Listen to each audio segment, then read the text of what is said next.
नमस्कार दोस्तों, आइए इस वीडियो में हम लोग अध्ययन करते हैं रेखीय आवर्धन क्षमता और चिन्ह परिपाटी के कुछ नियम और कुछ सवाल। तो चलिए बात करते हैं रेखीय आवर्धन क्षमता किसे कहते हैं। रेखीय आवर्धन क्षमता किसे कहते हैं? तो देखिए भैया, ये जो वस्तु है और प्रतिबिंब है, तो हम लोग कह सकते हैं वस्तु की लंबाई तथा प्रतिबिंब की लंबाई। वस्तु की लंबाई तथा प्रतिबिंब की लंबाई के अनुपात को रेखीय आवर्धन कहते हैं। ठीक है, क्या बोले हैं हम भैया जी? प्रतिबिंब तथा वस्तु की लंबाई के अनुपात को रेखीय आवर्धन कहते हैं। इसे हम लोग स्मॉल m से प्रदर्शित करते हैं। किसे? रेखीय आवर्धन क्षमता को। ठीक है भैया, चलिए m बराबर जो फार्मूला होता है m बराबर -v/u होता है। ठीक, और ध्यान देना m क्या है? m आवर्धन है। और a और b क्या है? a b हमारा वस्तु की लंबाई है। a डैश b डैश क्या है? a डैश b डैश हमारी प्रतिबिंब की लंबाई है। ये f क्या है? मुख्य फोकस है। c क्या है? वक्रता केंद्र है। p क्या है? ध्रुव है। m1 m2 क्या है? ये सिरा है, दर्पण का सिरा। ये क्या है बेटा? ये हमारा दर्पण है। कौन सा दर्पण है? अवतल दर्पण है। एक बात ध्यान दीजिएगा, अवतल दर्पण में, किसमें? अवतल दर्पण में। अवतल दर्पण में f का मान क्या रहता है बेटा? ऋणात्मक। u का मान ऋणात्मक, v का मान ऋणात्मक। लेकिन ध्यान देना, ये सिर्फ अवतल के लिए है। और उत्तल के लिए क्या होता है? उत्तल के लिए हमारा होता है f का मान हमारा प्लस में लिया जाता है और u सदा ऋणात्मक होता है, v आपका प्लस होता है। अब एक कंडीशन इसमें भी है, जब v का मान धनात्मक लिया जाएगा। किस बेस पर? ध्यान देना, देखिए जब आभासी होता है, क्या? जब प्रतिबिंब की स्थिति या फिर कहते हैं प्रतिबिंब की, यानी देखिए सिंपल सी बात है, आभासी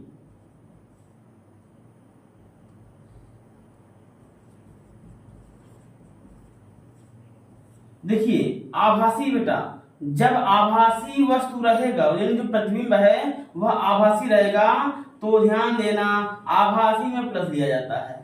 आभासी में क्या रहता है? प्लस लिया जाता है। और वास्तविक में ऋणात्मक लिया जाता है, चाहे वह दर्पण आपका उत्तल हो या वह अवतल। अगर वास्तविक प्रतिबिंब बनता है तो ऋणात्मक होगा, आभासी प्रतिबिंब बनता है तो धनात्मक होगा। ठीक है, यह चीज बहुत ही जरूरी है। और ध्यान देना, अवतल दर्पण में f का मान ऋणात्मक, u का मान ऋणात्मक, v का मान ऋणात्मक। उत्तल में f का मान धनात्मक, u का मान ऋणात्मक, v का मान ऋणात्मक होता है। और ध्यान दीजिएगा भैया, ये चाहे दर्पण अवतल हो या उत्तल हो, अगर आभासी प्रतिबिंब बनता है तो धनात्मक लिया जाएगा, वास्तविक बनता है तो ऋणात्मक लिया जाएगा। किसका मान धनात्मक और ऋणात्मक लिया जाएगा? v का मान। किसका मान? v का मान। आभासी है तो प्लस, वास्तविक है तो माइनस लिया जाता है। ठीक है, चलिए अब हम कुछ सवालात कर लेते हैं। और सवालात जो होगा, यानी जो सवाल होगा, जो न्यूमेरिकल होगा, वह इन सूत्रों पर आधारित होगा। पहला, 1/f बराबर 1/u प्लस 1/v। एक होता है f बराबर 1/r/2। ठीक है, और क्या बेटा? और हमारा जो ये फॉर्मूला है m बराबर -v/u। ठीक है, एक फार्मूला और, यानी कि ऐसे और भी फार्मूला है, उन्हीं का हम जो है यूज करेंगे। चलिए आगे चलते हैं।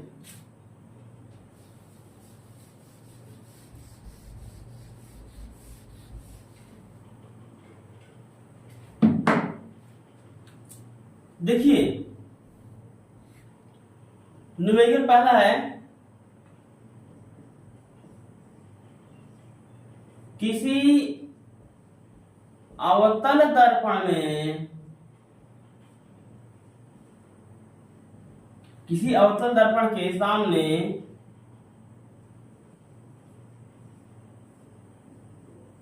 15 सेंटीमीटर की दूरी पर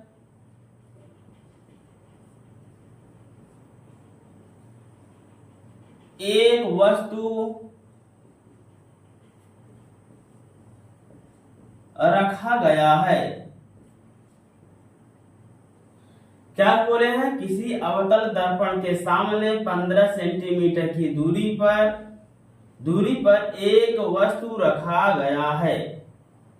अब ध्यान देना, और ये क्या हो गई? दर्पण के सामने U है। अब आगे देख लीजिएगा, यदि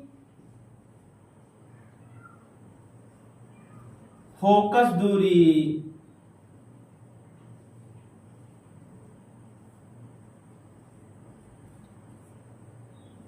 20 सेंटीमीटर है तो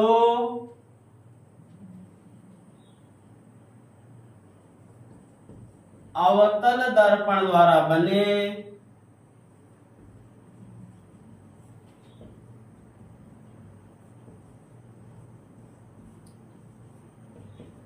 प्रतिबिंब की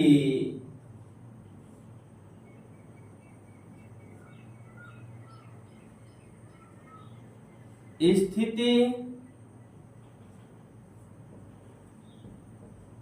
ज्ञात कीजिए। यह आपका न्यूमेरिकल रहा। अब इस न्यूमेरिकल को हम लोग हल करते हैं बेटा। पहली बात हम लोग ध्यान यह देंगे कि यह न्यूमेरिकल जो दिया गया है इसमें क्या क्या दिया गया है। देखिए ये जो दिया गया है वस्तु है, क्या है? वस्तु जो रखा गया है सामने, यानी कि U है। फिर सुन लीजिएगा, किसी अवतल दर्पण के सामने 15 सेंटीमीटर की दूरी पर, जो 15 सेंटीमीटर की दूरी पर है ये वस्तु की दूरी है। किसकी दूरी है? वस्तु की दूरी है। जो वस्तु की दूरी रहती है वह क्या होगी? U होगी। और जो फोकस दूरी है वह क्या होगी? वह F होगी। ठीक है, यानी कि हमको क्या क्या मिला है? हमको मिला है F बराबर 20 सेंटीमीटर और अवतल है इसलिए F का मान ऋणात्मक लिया जाएगा। और दिया है U का मान दिया है -15 सेंटीमीटर। U का मान क्या दिया है? -15 सेंटीमीटर। और क्या दिया है भैया? और कुछ नहीं दिया है, पूछ रहा है V। तो चलिए बात करते हैं। हमारा फार्मूला जो होता है वह है 1/F बराबर 1/U + 1/V। यह हमारा फार्मूला है। इसी फार्मूला में हम इनका मान जो है वही रखेंगे। तो चलिए 1/F, F का मान कितना भैया? हमारा -20 है, रखिए -20 बराबर 1/U। U का मान कितना है? U का मान हमारा भैया 15 सेंटीमीटर। चलिए रखिए -15 प्लस V का मान क्या है?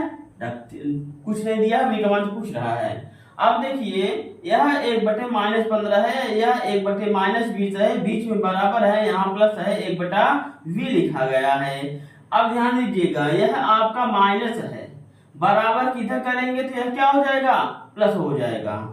1/-20 प्लस 1/15 बराबर 1/V हो जाएगा। अब ध्यान देना, क्या कर सकते हैं? दोनों का लासा लेंगे, क्या आएगा? 60 आएगा। लासा दोनों का लेंगे, लासा कैसे लिया जाता है? 20 और 15 का गुणनखंड करेंगे इस तरीके से, जो आएगा वह लासा होगा। 2 × 2 15 नहीं कटेगा, 2 × 10 और 15 नहीं कटेगा, 3 और 5 नहीं कटेगा, 3 × 5 15, ये कट गया। अब देखिए हम क्या करेंगे? अब की बार 5 से काट देंगे, 5 × 5 और 5 × 5, इसका गुणा कर लीजिए, वही आपको क्या हो जाएगा? लासा हो जाएगा। चलिए बात करते हैं। 2 दूनी 4, 4 तिहाई 12, 12 पंजे 60, यही आपका लासा है। तो देखो अब हो गया ना। अब देखिए हर में हर से भाग दो, जो आए अंश से गुणा कर दो। पहले इसमें हम क्या करेंगे, 20 से भाग देंगे। 20 का पहाड़ आप ऐसा पढ़िए कि 60 ज्यादा ना जाए, तो 20 तिहाई 60, 20 तिहाई 60 कितनी बार गया, 3 बार गया। तो 3 का गुणा हम 1 में करेंगे, यहाँ माइनस ऊपर चला जाएगा, -1 गुणे 3 प्लस, अब ध्यान दीजिएगा 15 चौको 60, 15 चौको 60, 4 बार गया है ना, तो उस 4 ध्यान दे 15 चौको 60 4 बार गया है, तो 4 गुणा 1 में होगा, 1 गुणे 4 बराबर 1/v। अब क्या करेंगे, इसका गुणा इसमें करेंगे, तो ये क्या है आपका 3 एकन में 3 प्लस 4 एकन में 4 बटा 60 बराबर 1/v। अब क्या करेंगे, यह प्लस है या माइनस है, घटा दीजिए, 4 में से 3 गया, 1/60 बराबर 1/v। इसका गुणा इधर करेंगे, इसका गुणा इधर करेंगे, 1 गुणे v बराबर 1 गुणे 60, तो v बराबर 60 सेंटीमीटर। ध्यान देना, अब क्या हुआ, यह आपका v का मान आ गया। अब कह रहा है, क्या कह रहा था, स्थिति ज्ञात कीजिए। भैया देखिएगा, देखिए 60 सेंटीमीटर की दूरी पर आभासी प्रतिबिंब बनता है। कहां बनेगा, दर्पण के पीछे, ठीक है ना, क्योंकि वहीं पर प्रतिबिंब बनेगा। अगर आप चाहते हैं कि भाई इसका एक प्रतिबिंब बना दिया जाए या फिर इसका फिगर बना दिया जाए कहां पर प्रतिबिंब बना है, तो ध्यान दीजिएगा, ऐसा रहेगा थोड़ा सा।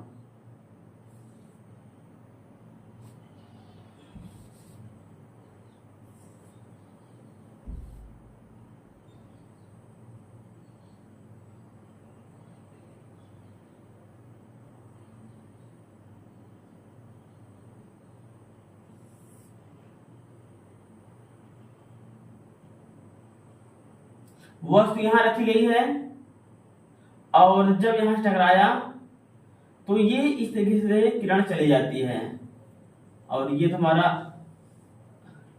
वक्त कैसे होकर जाएगा। अब ध्यान दीजिएगा, ये यहां चली गई और ये यहां चली गई, तो यहां जो प्रतिबिंब बना है वही हमारा क्या है, इसकी कंडीशन है, यानी कि यहां देखिए, यहां से यहां तक ये f है। अब ध्यान देना, f कितना है 20, तो भैया यहां से यहां तक की दूरी, यहां से यहां तक की दूरी कितना है 20 सेंटीमीटर, ठीक। अच्छा, यहां से यहां तक जो दूरी है वह कितना है, वह है बेटा हमारा 15 सेंटीमीटर।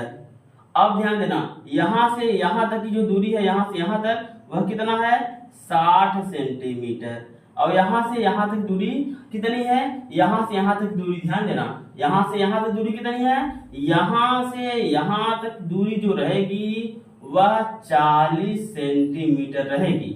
यही इसका क्या है, स्थिति है, यही क्या इसका कंडीशन है, ठीक है। अब ध्यान दीजिएगा, आगे हमारा ऐसे ही सवाल आप लोग लगाते रहिएगा, तब तक थोड़ा ध्यान दीजिए आगे भैया।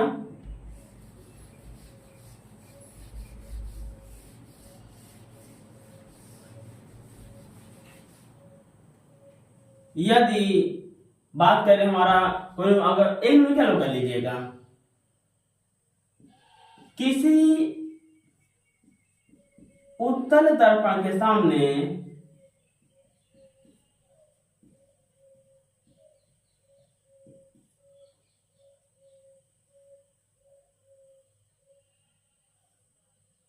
बीस सेंटीमीटर की दूरी पर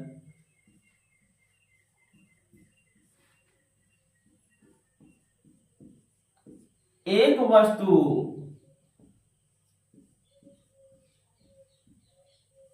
रखी गई है,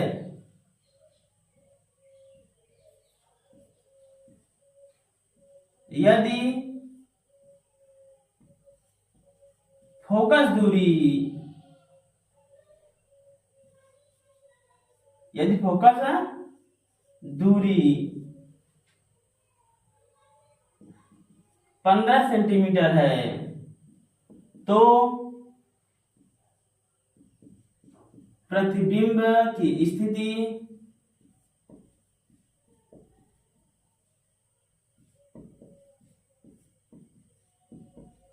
ज्ञात कीजिए। यह हमारा न्यूमेरिकल है। इस न्यूमेरिकल को हम लोग क्या करेंगे, हल करेंगे। ध्यान से सुनिएगा भैया, दर्पण कौन सा है, उत्तल। उत्तल दर्पण में F और V का मान धनात्मक होता है, U सदा ऋणात्मक होता है।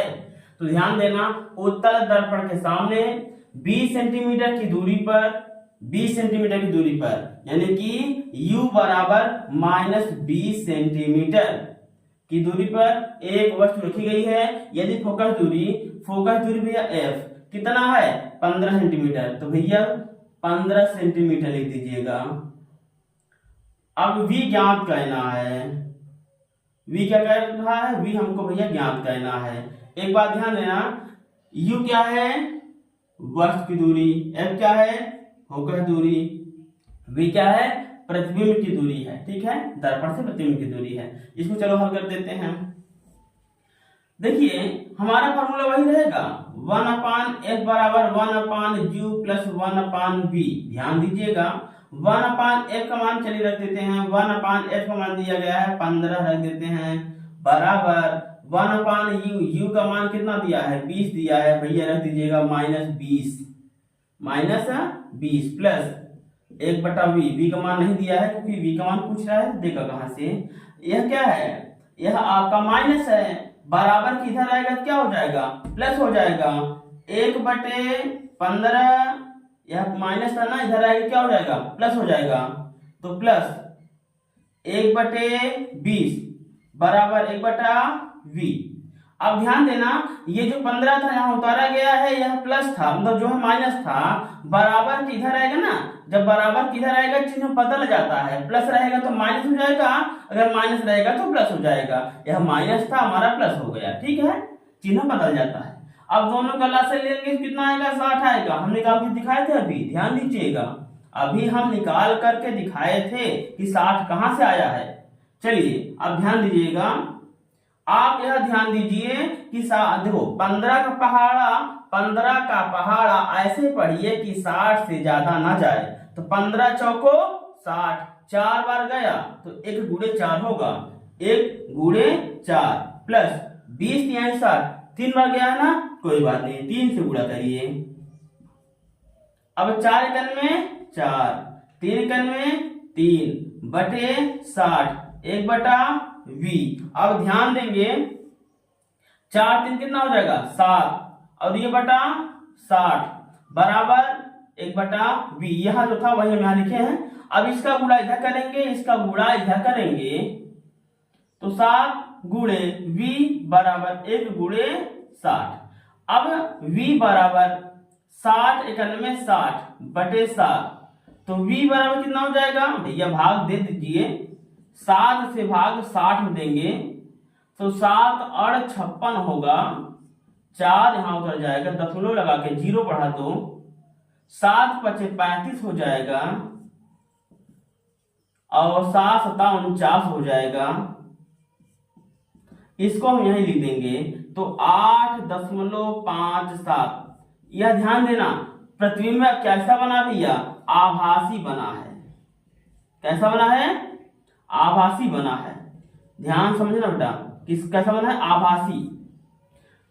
ठीक है, यह क्या बना है, प्रतिबिंब आभासी बना है। V का मान इतना आया है और प्रतिबिंब आभासी है। ठीक है, ध्यान देना, कैसे मालूम चलता है कि आभासी है, हम आपको बताया था अभी ना कि अगर V का मान धनात्मक आएगा तो आभासी होगा, और V का मान ऋणात्मक आएगा तो वास्तविक होगा। यहाँ पर धनात्मक आया है इसीलिए आभासी हो गया।